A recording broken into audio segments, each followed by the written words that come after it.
Bonjour tout le monde. J'allais parler en anglais. Automatisme, vivant en Australie.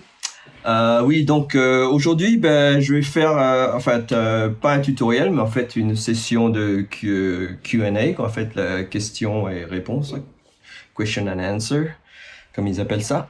J'avais eu beaucoup de questions et puis en fait merci beaucoup d'avoir visité la vidéo quoi. J'ai eu beaucoup de retours, c'est super, j'apprécie beaucoup. Parmi tous les commentaires il y avait aussi des questions et donc ça fait que je sais plus combien, ça fait 2 ans déjà que j'ai fait cette vidéo, ça fait un moment hein. Et je me suis dit pourquoi pas faire une vidéo pour répondre à tout ça, comme ça on partage avec tout le monde quoi. Euh, au, au hasard, on va prendre Arthur Taquin. Tu as demandé, tu n'arrives pas à produire de son quand tu as les doigts sur les trous. Est-ce qu'il y a une solution pour ça? Par exemple, beaucoup de gens arrivent à souffler, mais quand ils bouchent les trous,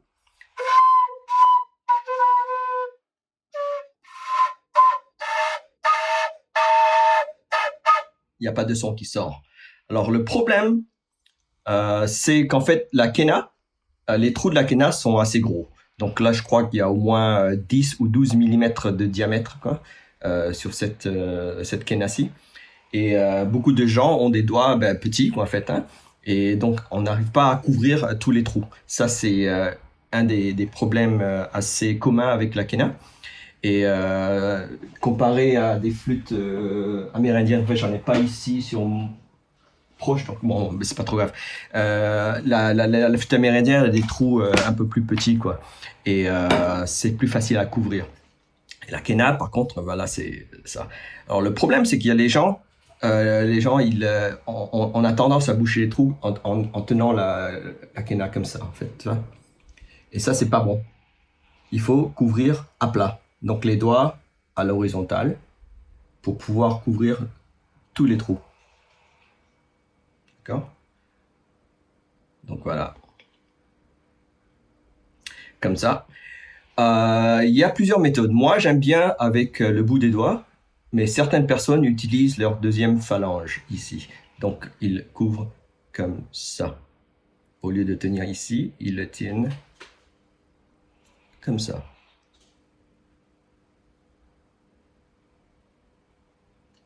Donc, on peut jouer comme ça aussi. En fait, c'est peut-être un peu même plus rapide. Je vois ça souvent avec les gens qui jouent rapidement. En fait, il y a moins de distance pour couvrir en fait. Donc on peut jouer soit sur le bout des doigts comme ça,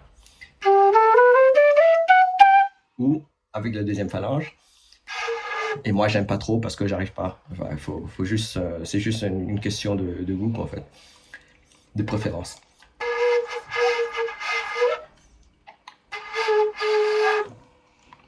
Comme ça c'est plus facile pour moi.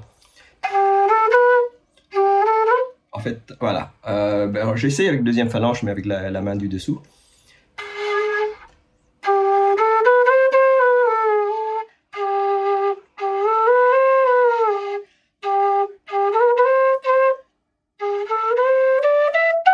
Ah, j'y arrive là.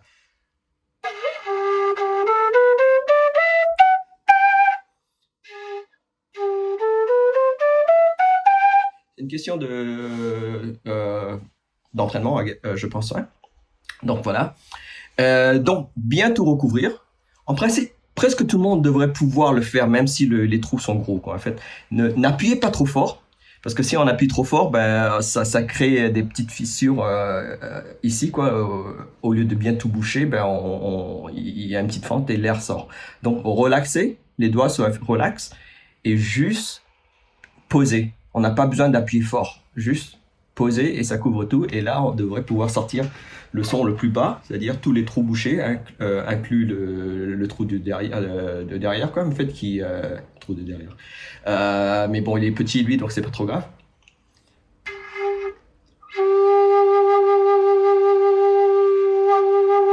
Et quand on bouge tous les trous, on a le son le plus grave, la note la plus basse, la plus grave de la quena. Et on n'a pas besoin de souffler fort. C'est presque juste souffler, respirer. Non, on expire, quoi. Et non pas très fort, hein, juste lentement.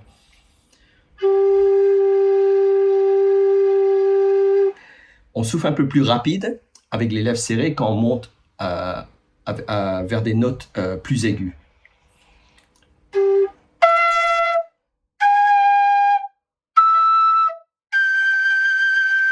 Mais on y revient. Donc ça c'est pour Arthur et puis certaines autres personnes qui ont demandé comment boucher les trous, quoi, en fait, hein. Donc récapitulatif, relax, les doigts à l'horizontale, enfin dépendance de l'angle bien sûr, mais quand je tiens comme ça c'est à l'horizontale, donc bien à plat, comme ceci. Je sors mon visage pour le focus, la mise au point, voilà, à plat, non pas comme ça, c'est pas une guitare, voilà, à plat, relaxé, bien tout couvrir, s'il y a une fuite, le son ne sort pas. Ok, deuxième question, Loïc Lévigne, 59-58. Donc, il dit « Top, merci beaucoup. Est-ce que c'est possible que ma quena soit mal fichue? Je l'ai acheté au Chili il y a quelques années et j'arrive pas à produire un son quand je bouge tous les trous. Et de plus, j'ai des petites mains. C'est très dur d'être agile sur tous les trous. Est-il possible que ma quena soit surdimensionnée et existe-t-il des tailles de quena ?» Donc, c'est la même question que Arthur. Donc, même réponse, hein. Donc, oui, les trous sont très gros. Mais c'est toujours possible de jouer avec ça, selon comment on pose les doigts dessus, quoi. Je pense pas que les gars au Pérou soient c'est pas des grands gabarits là-bas, et ils peuvent jouer, donc en principe tout le monde devrait pouvoir le faire.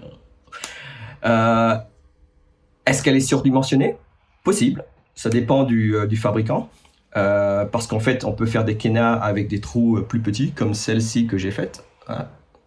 Et si on compare, tu vois, voilà. Mais alors pourquoi des gros trous? Parce qu'en fait, plus le trou est gros, plus c'est facile à l'air de sortir. Donc certaines notes sonnent mieux quand les trous sont gros. Parce qu'en fait le son sort mieux, qu'en fait plus facile à produire. Je crois que c'est les sons les plus aigus, en fait, à reconfirmer. Mais bon, après ça dépend, mais on peut toujours pratiquer, quoi, s'entraîner. Et est-ce qu'il y a des tailles de quena? Oui, il y a des tailles de quena. Ben, en fait, ces deux quenas sont à peu près la même taille, parce que c'est des quenas en sol, mais il y a des quenas en do qui sont plus petites, ou en F, etc. Et il y a des quenas beaucoup plus grandes, qui est genre 2 fois plus long que ça, et ça s'appelle des quenacho, ou des mama quena, des grosses quenas, quoi, en fait. Donc il y a ça. Ah bah tiens, en fait, tenez, j'ai un quenacho là, ou un mama quena. En fait, ça c'est plus de mama quena. Le quenacho c'est genre un peu plus grand, mais au lieu d'être en sol, par exemple, ce sera du ré ou du do. Et quand on double la longueur de la quena pour devenir comme ça, le quenacho, ils appellent souvent ça le mama quena. Donc voilà, 2 fois plus long. Mais regardez, les trous sont pas beaucoup plus gros que ça. Donc voilà. Et donc la taille de la quena définit le son le plus grave que vous pouvez obtenir dessus. Donc plus c'est long, plus c'est grave, quoi. Par exemple là, si je joue avec celle-ci, ça c'est la note, le sol. Je crois que c'est du sol 4. Et ça, ce sera donc du sol 3. Donc beaucoup plus grave.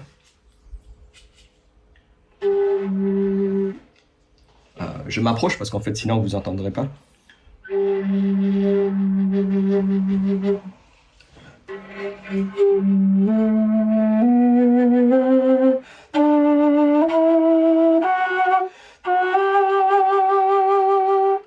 Donc voilà, mama quena fabriquée maison.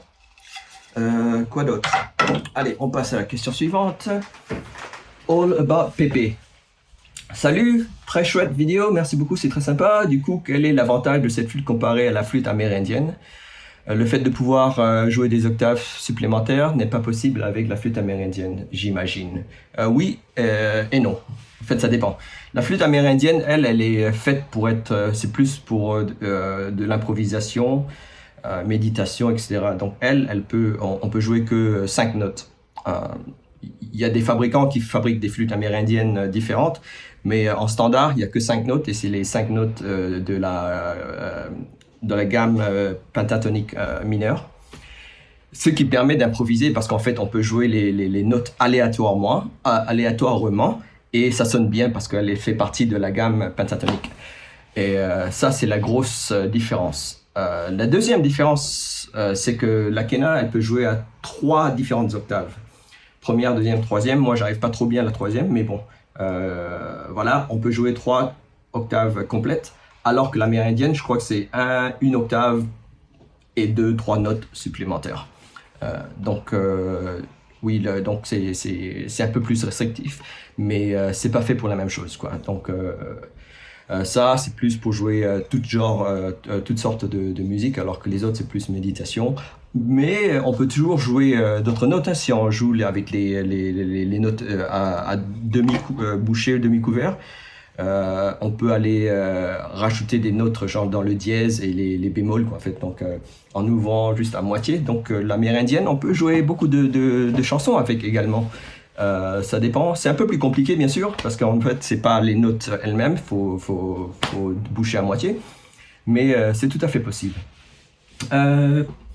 Jocelyne F. Bonjour, merci pour cette vidéo. Votre flûte est en sol et non en do. Donc la première note est sol. Oui, exactement. Mais moi, dans mes vidéos, je dis souvent do, ré, mi, fa, sol, la, si, do. Parce qu'en fait, le do, en France, le do, c'est une note exacte. Mais dans d'autres pays, on utilise souvent le do en référence à la première note d'une gamme. Et donc, cette flûte, par exemple, c'est la gamme de sol. Ok, donc, le sol, la première note, c'est donc un sol. Donc, le deuxième, ce serait la. Donc, sol, la, si, do, ré, mi, fa, dièse. Donc, c'est fa dièse et sol. Mais juste pour pouvoir, comment dire ça, dire que c'est la première note de la flûte, on peut dire do. Donc, parce que si je chante do, ré, mi, fa, sol, la, si, do. Je peux aussi chanter sol, la, si, do, ré, mi, fa, dièse, sol. Ok? Et c'est pareil. Moi, quand je dis do, en fait, je me réfère à la première note de la gamme. Donc ça. Do, ré, mi, fa, sol, la, si, do. Au lieu de sol, la, si, do, ré, mi, fa, etc. Juste pour ça. Donc donc pour moi, le do, c'est un do relatif à la gamme. Merci pour la question. Ralo 1861, donc 1861. Bonjour, oui. Est-ce que tu vends les instruments que tu fabriques? Oui, enfin, je les vendais. Je n'en fabrique plus beaucoup. Le problème, c'est d'aller récupérer les bambous, etc. Et puis en même temps, en ce moment, j'ai des problèmes de santé, etc. qui me troublent un petit peu. Et je fais un peu moins des flûtes, etc. Je me suis plus concentré sur la fabrication de flûtes avec l'imprimante 3D. Donc j'ai imprimé des quenas. Vous pouvez voir des vidéos que j'ai postées. Mais surtout les flûtes de pan, des Andes en fait. Par exemple celle-ci. Voilà, ils appellent ça une zamponia ou siku. Et c'est une flûte de pan qui est en 2 rangées. Fait que vous avez 2 rangées de notes et les notes alternent. Donc, par exemple, celle-ci, elle commence par sol ici, mais bon, sol, la, si, do, ré, mi, fa, sol, la, si, etc. Voilà. Et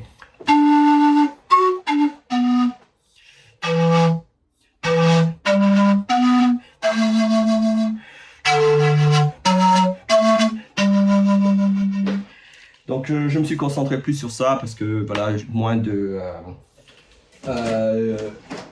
d'outils avec des vibrations qui me donnent mal au poignet, etc. Mais voilà.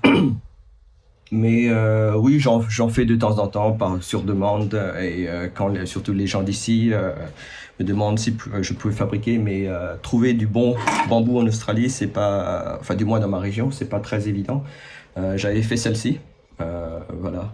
Par exemple, j'en ai d'autres derrière là-bas sur l'étagère là.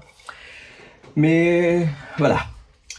Sylvain Guinet, récemment, m'a demandé quand on débute, c'est-à-dire à 2 mois, est-ce que c'est normal qu'on tienne pas les notes de deuxième octave? Oui. En fait, c'est pour ça qu'il y a des exercices de respiration et par exemple, comme ça. Quand on joue, on essaie de jouer toutes les notes de la gamme, donc do, ré, mi, fa, sol, la, si, do, et à chaque note, les garder les plus longtemps possible.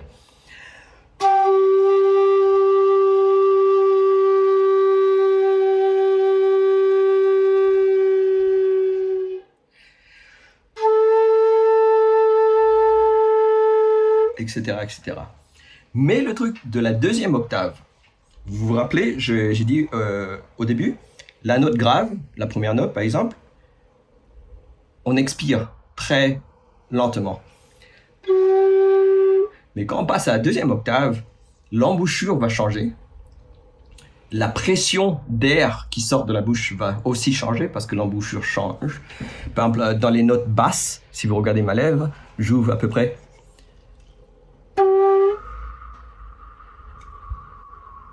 C'est assez grand.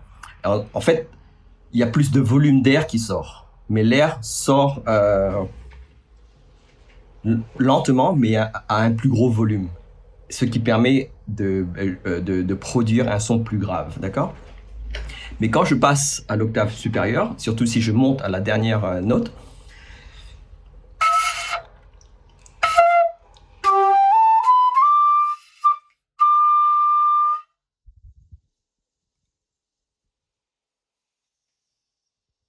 vous voyez comme le trou est plus petit?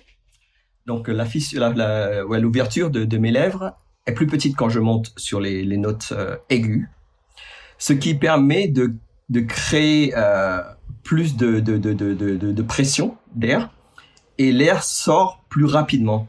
Et ça permet justement de monter à l'octave supérieure et produire un son plus aigu. Voilà. Alors le problème, c'est que si vous gardez la grosse ouverture de la note basse grave sur la note aiguë, vous allez devoir souffler plus rapidement parce que vous avez besoin de vélocité, de vitesse d'air qui arrive à la flûte. Et donc, vous allez perdre tout l'air de vos poumons. Donc, là, je tiens pas, là. Parce que le trou est trop grand et si je souffle fort avec un trou aussi grand, ben, l'air sort tout d'un coup. Et donc, moi, j'ai besoin de serrer les lèvres et de pincer les lèvres un petit peu. Pas forcément souffler plus fort, mais pincer pour avoir une plus grande rapidité. Et ça permettra de garder la note plus longtemps.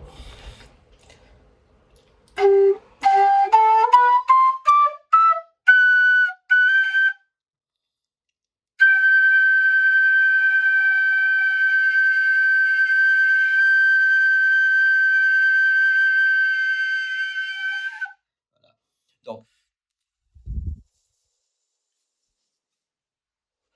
ok. Donc ça, c'est le petit secret pour garder la note plus longtemps dans la deuxième octave. Pourriez-vous faire une vidéo sur les 3 octaves? Oui, ben voilà, en fait, c'est ça qu'en fait, je vais pas montrer les dièses et les bémols, tout ça, les altérations, parce qu'en fait, les dièses et les bémols, c'est juste le fait d'ouvrir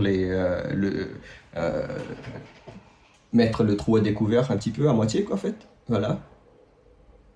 Ou, ouais, si. Ok, donc, par exemple, si je passe du sol au sol dièse, sol à la d'abord.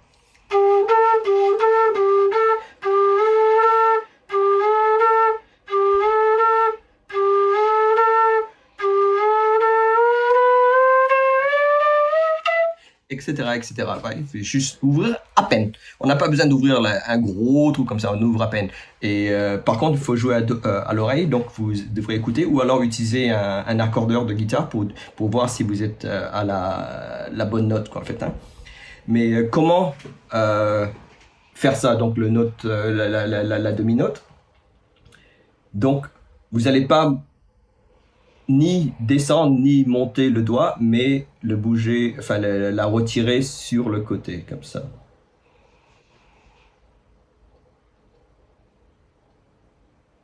Pareil pour le bending. Donc, le bending, c'est...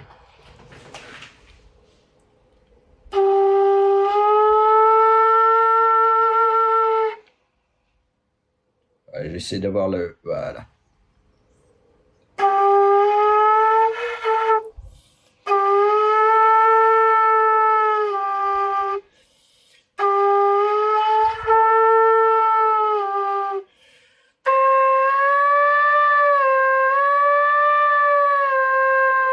Ok, donc vous enlevez le doigt à l'horizontale, non pas à la verticale. Donc pas comme ça, mais comme ça.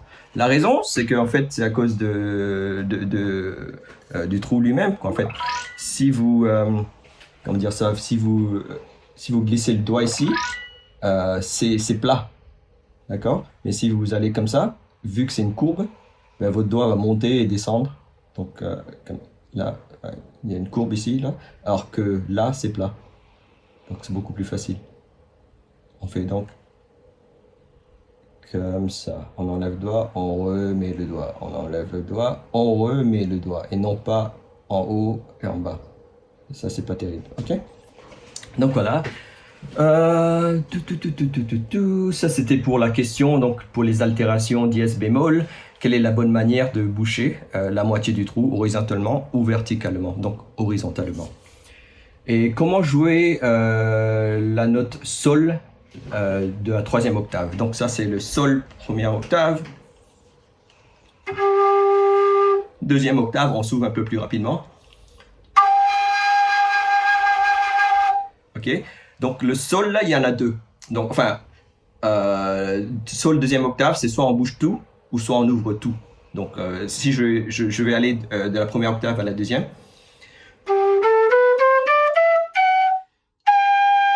Mais je peux aussi faire. Pardon. Ah!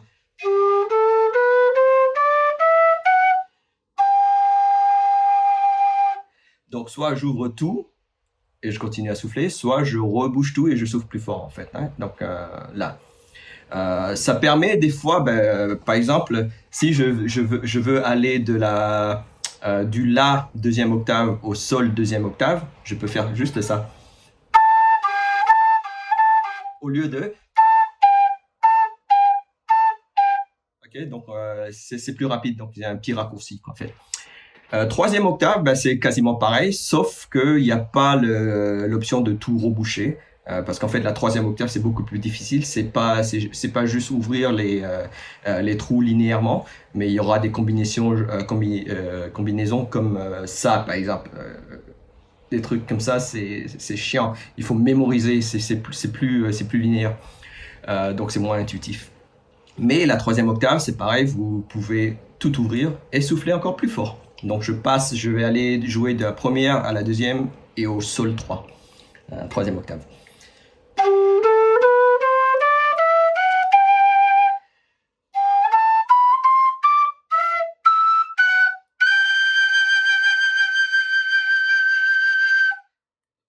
Sol, troisième octave. Mais alors, il y a certaines flûtes, comme celle que j'ai faite ici, où jouer justement la troisième octave, c'est quasiment impossible. La raison est que sur cette flûte, le diamètre est trop gros. Et donc, quand on monte à la troisième octave, on a besoin d'une pression à l'intérieur de la flûte, mais comme le trou est trop gros, il n'y a pas de pression qui se forme, et l'air rentre dedans et est aspiré, quoi, en fait.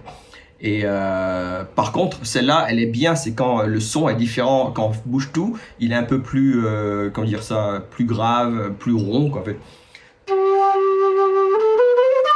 Mais si je veux monter à la troisième octave, donc certaines flûtes, pour pouvoir monter à les dernières notes de la deuxième octave et peut-être même la première note de la troisième octave. Pour pouvoir aider, on va boucher soit le premier trou, soit le premier et le deuxième trou en même temps. Je fais une démonstration. Hein. Donc la deuxième.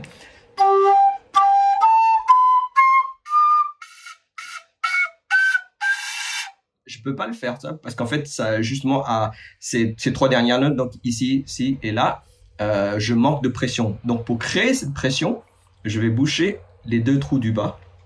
Donc on va jouer comme ça ou tel là.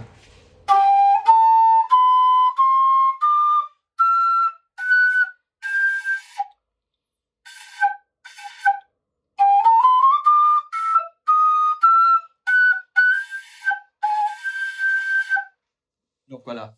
Donc ça dépendra des flûtes. Donc ça, c'était une de mes premières flûtes que j'ai fabriquées et je savais pas encore que le diamètre c'était important pour les octaves plus élevées. Mais par contre, celle-là, par exemple, j'ai pas besoin de le faire.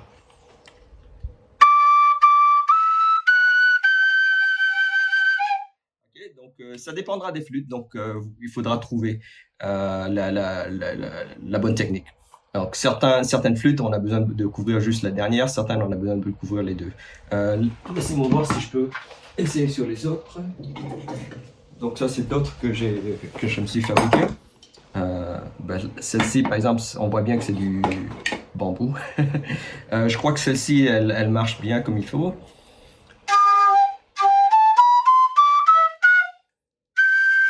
Parce que le diamètre est plus petit. Celle-ci, je ne sais pas, on va voir.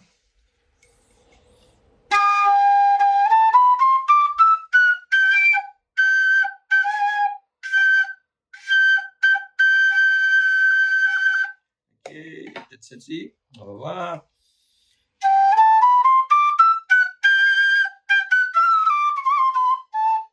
Celle-ci, elle est parfaite en fait, elle est nickel. Donc celle-ci, il faut bouger les deux. Mais je crois que j'en avais une avant, mais je ne sais plus où je l'ai mise, où j'ai besoin de boucher qu'un seul trou. Mais donc voilà. Essaye ça, bouche les deux trous du bas, et ça facilitera du moins les deux dernières notes de la deuxième octave et la troisième. Ben voilà, je crois qu'on a tout vu. Prochaine vidéo, je vais essayer de terminer mon tutoriel sur comment jouer El Condor Pasa. J'ai pas eu trop de temps de tout enregistrer, mais voilà, donc pour la prochaine fois. Allez, au revoir.